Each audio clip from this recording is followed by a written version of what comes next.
Hello, this is Sheshachalam from Ashwagandha, Mysore. Today, let us talk about Gauri Yoga. In this yoga,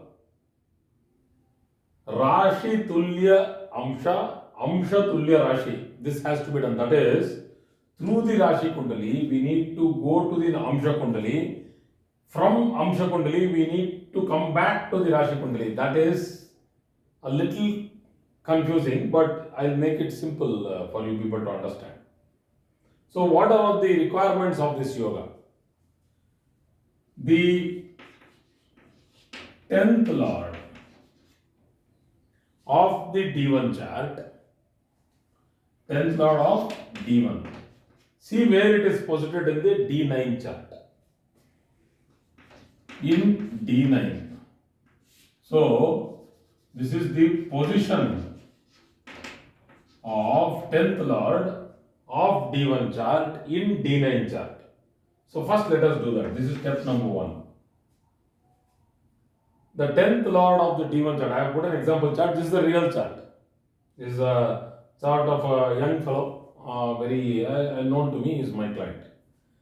So 10th Lord is Venus. It is posited in Libra here, but we need to see its position in D9. That is the navamsa chart. So in D9, it is posited in Saturn's Amsha in Capricorn. So the Lord of that Amsha, who is the Lord? Saturn.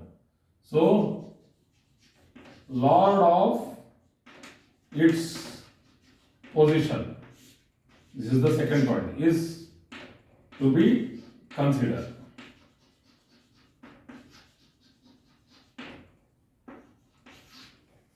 That Lord, here it is Saturn.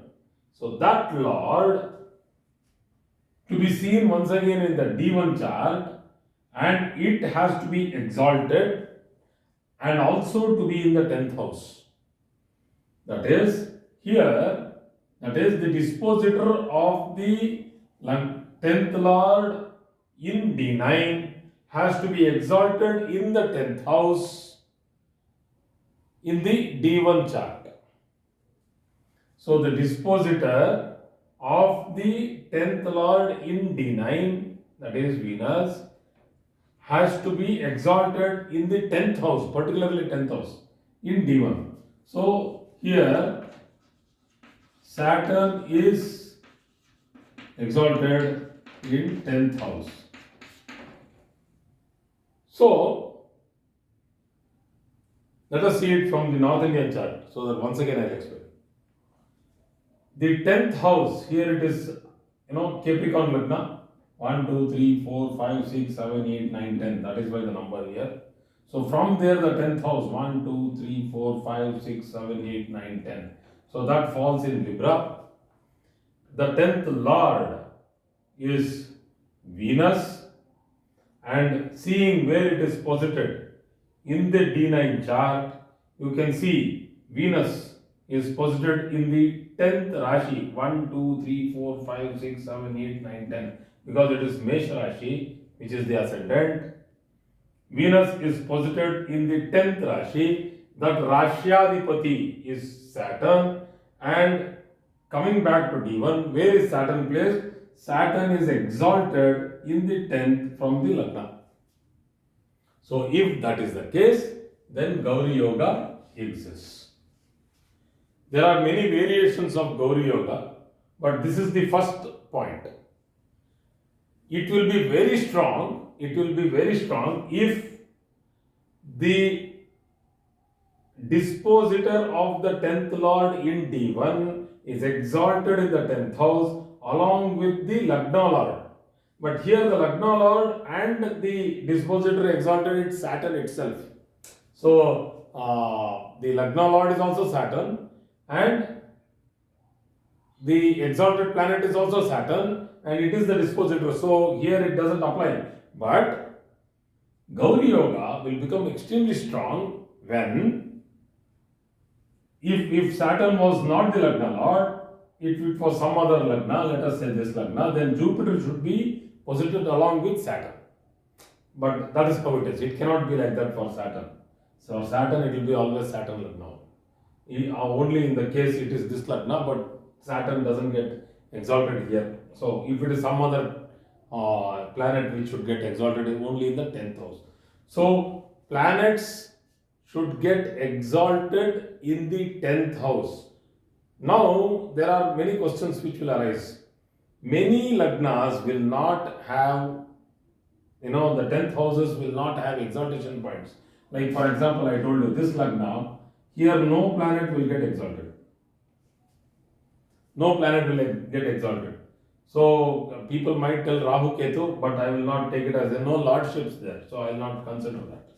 So there are many houses where planets do not get exalted or debilitated. Like for example, this house, this sign. So for Taurus, Gauri Yoga is not applicable at all. Why? Because if I go to D-9 or whatever, the 10th Lord Saturn, wherever it is posited, if the dispositor has to come back and it has to get exalted in the 10th house, so nobody gets exalted here. So the Gauri Yoga is a very special yoga. It's an excellent yoga, extremely rare, and the results are such that he will hail from a very good family, a very methodical person, will own lot of lands, will be very renowned in public, will have good children, Suputra Yoga, and all these will have detailed explanations which have to be given slowly, and will respect elders. More than all that, these people cannot be contained to a particular job. They are born entrepreneurs. Why? All the 10th houses are very important here.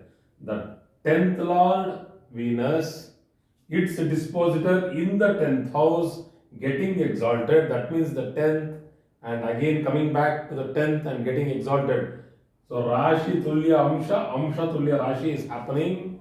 So you get a very strong aspect from D1 to D9 with regard to the 10th house. So you cannot contain these people. You ask them to do a 8 to 5 job, they will tell I will do some business. I will do the job, but early morning I will try to do something. After 5 to 10 I will do something else. So they will be in some business. They will do some investments along with their job. So these people are born entrepreneurs. Thank you very much for today's class.